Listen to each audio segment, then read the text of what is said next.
Hi friends, రేపొద్దున బ్రేక్ఫాస్ట్కి నేను కొబ్బరి మిల్క్తో సోయా సీడ్స్ ఓట్స్ నానబెట్టుకోవడానికి కొబ్బరి మిల్క్ తయారు చేసుకుంటున్నాను. నేను ఇలా కొబ్బరి చిన్న చిన్న ముక్కలు కట్ చేసుకొని ఇలా మిక్సీలో వేసుకొని ఇలా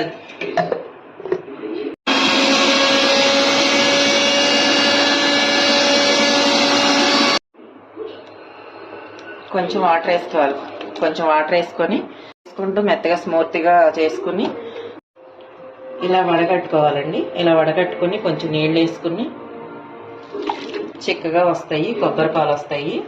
ఈ పాలతో మళ్ళీ రెండోసారి కూడా మిక్సీ వేయొచ్చు, కానీ నాకు ఒకసారి ఆడితేనే సరిపోద్ది. నేను ఒక్కదాన్నే కదా తీసుకునేది. ఇలా పిండేసిన దాంట్లో ఇప్పుడు మనం ఈ పాలలో సోయా సీడ్స్ 3 స్పూన్స్ వేస్తాను. 9 తింటాను కదా, సరిపోతుంది. 3 స్పూన్స్ వేస్తాను సోయా సీడ్స్. రోల్డ్ ఓట్స్ ఇవి కూడా 3 స్పూన్స్ వేస్తాను. తినేటప్పుడు ఏదన్నా ఒక ఫ్రూట్, ఏ ఫ్రూట్ ఉంటే ఆ ఫ్రూట్ వేసుకొని తినేటప్పుడు బాదం పప్పు, జీడిపప్పు, పిస్తా అవన్నీ వేసుకుని ఇలా కలుపుకొని ఫ్రిడ్జ్లో పెట్టేసుకుంటాను. ఫ్రెండ్స్, కలపాలి స్పూన్తో.